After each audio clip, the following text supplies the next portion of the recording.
The following segment contains sponsored content. The opinions and views expressed belong to its sponsors and not those of Nexstar Media Incorporated, this station, or their affiliates or employees. Now, time for a break with Central Illinois' own Gretchen Wirtz. Welcome back to Central Illinois Newsday. I'm Gretchen Wirtz, and today we are talking about colon cancer awareness. And joining us today from Springfield Clinic, Peoria, is Dr. Justin Fisher. Dr. Fisher, thank you so much for joining us today. Hi, thank you for having me. All right, so the first thing we want to talk about is at what age do people need to start scheduling their colonoscopy, their first colonoscopy? We've really refocused the age to 45 compared to the prior recommendation of 50. Okay. That's got to make some readjustments there. Okay, very good. So what are some of the signs or symptoms of colon cancer, maybe something that might bring you in even a little earlier than that 45 years old? This is the real problem we have is many of our cancer patients describe, I had no clue I had colon cancer. There was no signs or changes, etc.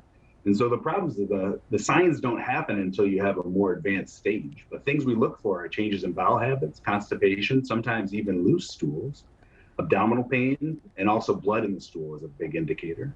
Okay, but like you said, yeah, some of those signs you don't see until it's too far progressed. So that is why it's so important to get screened, and especially starting at that age, correct? Absolutely, because we believe up to 60% of colorectal cancer deaths could be prevented with just appropriate screening, meeting your early age onset and getting your intervals done appropriately. And so probably, that first screening is probably just to get a good baseline too, to see when things change. And then how often should you get screened after that first one?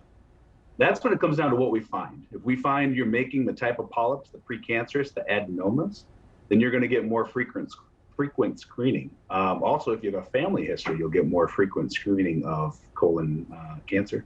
Okay. And the other thing I'm going to ask, and I know the answer to this, but is the prep difficult? Maybe not difficult, but I know people don't like it. Exactly. People don't like it. They don't want to do it every year. Some people do because they have to. But, if you're only every 10 years, it's not that bad. Again, people tolerate it. And once it's done, it's done. We get the screening done, and you're at risk. Okay, so just give us a TV clean version of what the prep is like.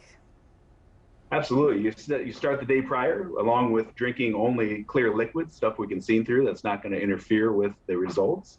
Then you start your prep in that afternoon, and depending on what some insurance has approved you for, you're doing a higher volume of this concentrated liquid, or you're doing a more concentrated or pill version, which is newer, along with copious water intake.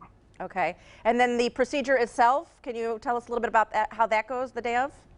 Procedure itself is outpatient. Many are done at surgery centers or endoscopy labs. Your 30-minute procedure, you need somebody to drive you and pick you up because you will be sedated to the point that you're comfortable. And many times, most people won't remember the procedure.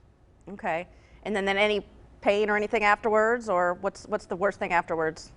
Worst thing, truthfully, is just being a little gassy. And people are hungry because we didn't let them eat after midnight. But it's done, it's over, and you got that peace of mind that you've been checked.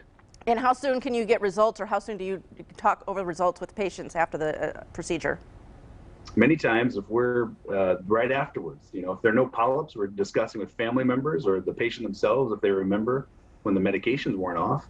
Otherwise, pathology can take around a week, and then we discuss with them in office or give them a phone call. All right, well, we got to remind everybody, yes, I know previously we talked about age 50, but 45 is now the new 50, so get your screening in there. And if you want to check out Springfield Clinic Peoria, you can check them out downtown Peoria there on Main Street. You can go to springfieldclinic.com or give them a call at 309-495-0200. And Dr. Fisher, thank you so much for joining us and helping make this a little bit easier for us. We're here for you. Thank you. All right, thank you so much. All right, we've got more coming up. Keep it right here. The preceding segment contains sponsored content. The opinions and views expressed belong to its sponsors and not those of Nexstar Media Incorporated, this station, or their affiliates or employees.